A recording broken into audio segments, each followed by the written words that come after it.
Maria had one only son, Mark, whom she raised alone and loved with all her heart.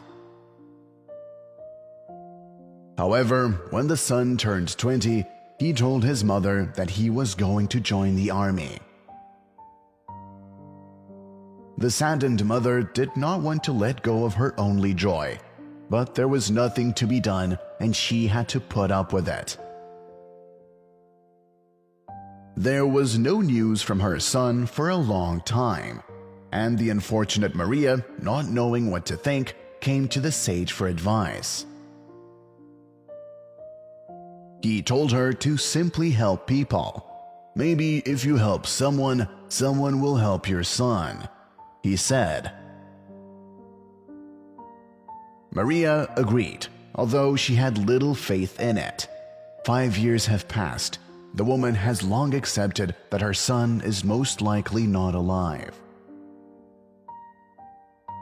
But she did not forget about the words of a wise man. Every day she brought food to the local homeless. Once the woman came to the station to feed the ducks in the pond near it, and suddenly saw a man lying on the ground. "Drunkard," thought Maria, and was about to pass by. But the man suddenly spoke.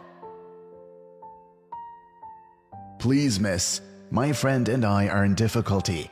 We really need help. Maybe some money or food." He looked pleadingly at Maria.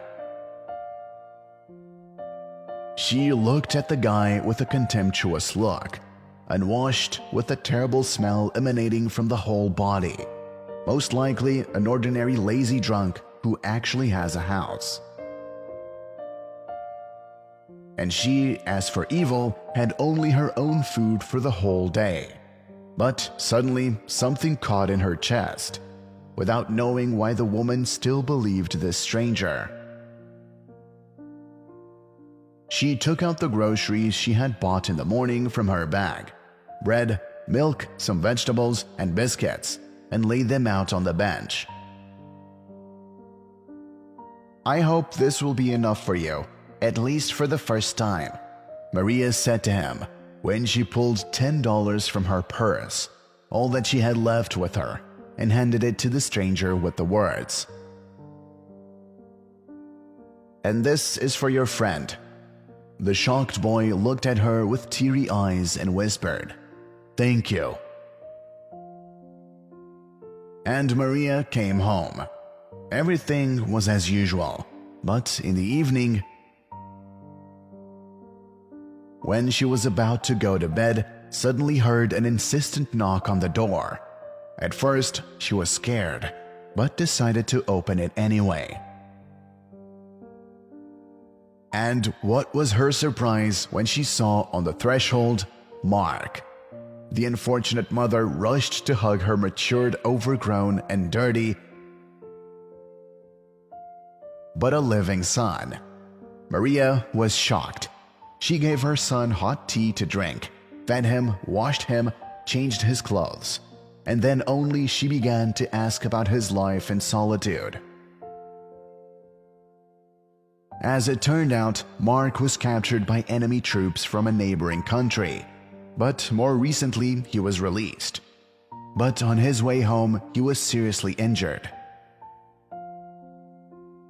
And then he said something that made Maria's eyes darken. "When I ran, I met my comrade. He was also hiding from the enemy soldiers. We fled together, but when I got worse, he went in search of food and medicine. And when he returned, he treated my wounds, fed me, and told me that I should thank a stranger from the park near the station for giving me a second life." Having said this, Mark ended his story. The mother looked at him, remembered that morning, and cried. Because if she had left the park then, deciding that the stranger was lying, then her son might no longer be alive.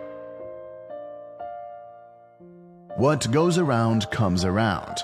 If you give good, you will receive good in return. And if you give evil, then evil will return to you.